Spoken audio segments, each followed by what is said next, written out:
لم نعد ننهار، فقط نتآكل. زمان كان الانهيار واضح، دموع، صوت عالي، لحظة سقوط مفيش حد يقدر يتجاهلها. الألم كان ليه شكل وكان ليه نهاية.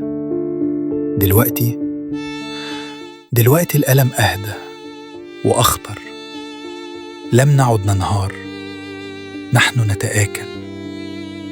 بنتآكل ببطء، بصمت، من غير ما حد يلاحظ. نضحك في الصور، نكمل يومنا، ننجز المطلوب ونقول أنا تمام. لكن الحقيقة في حاجة جوانا بتختفي حتة حتة.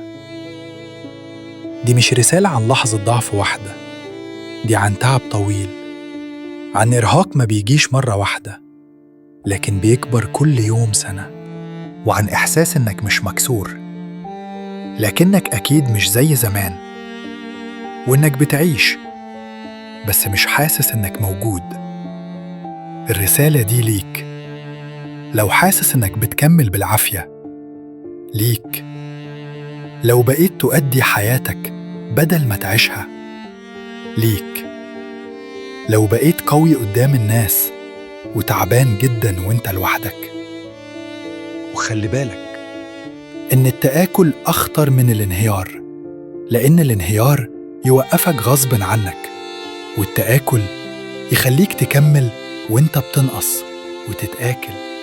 لما تكتم علشان مش عايز تبقى تقيل على حد، ولما تقلل من وجعك وتقول مش مستاهلة، ولما تأجل نفسك كل يوم لحد ما تبقى آخر واحد في حياتك.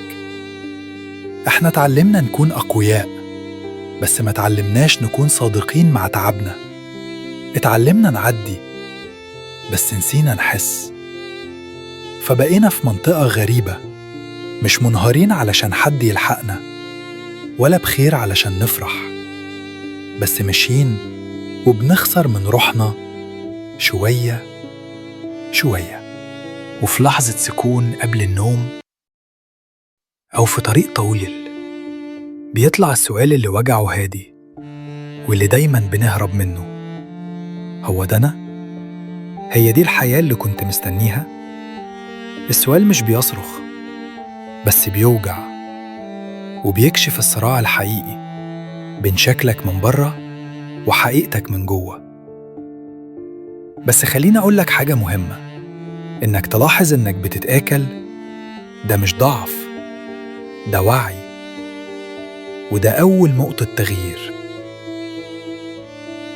ومن الوعي ده نقدر نفهم الحقيقة الأصعب، إن المشكلة مش إنك مش قادر، المشكلة إنك بتدي أكتر ما بتاخد، وبتستنزف نفسك علشان كل حاجة، وما بتسيبش حاجة ترجعك لنفسك. التغيير مش محتاج انفجار، محتاج صدق، لحظة تقول فيها أنا تعبان وتعبي ده حقيقي. وعشان كده محتاج تسمح لنفسك تحس من غير ما تحاكمها، تفهم إنك إنسان، وإن الاستمرار من غير شفاء مش قوة، ده تأجيل للسقوط. وتصحيح نظرتك لنفسك، إنك تفهم إن الراحة مش رفاهية، وإن الاهتمام بنفسك مش أنانية، وإن إعادة بناء نفسك أهم من إنك تفضل ثابت قدام الكل. ومش مطلوب منك تكون قوي طول الوقت، أحياناً أقوى حاجة تعملها إنك توقف قبل ما تختفي. وفي الآخر افتكر ده كويس: التآكل مش نهايتك، هو إشارة بيقولك ارجع لنفسك، الحق اللي فاضل فيك قبل ما يضيع. انت لسه هنا، ولسه فيك حاجة تستاهل تتنقذ، ومش محتاج تبقى أقوى، بس محتاج تبقى حي من جوه تاني. ولو خطوة واحدة هتبدأ بيها خليها صادقة، وبسيطة وحقيقية. لو الكلام ده لمس حتة مستخبية جواك، ما تعديهاش السنة دي.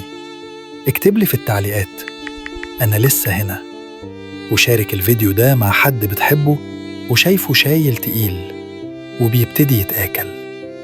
يمكن تكون أنت طوق النجاة اللي مستنيه، صوت المراية بنقرب للحقيقة اللي بنخاف منها.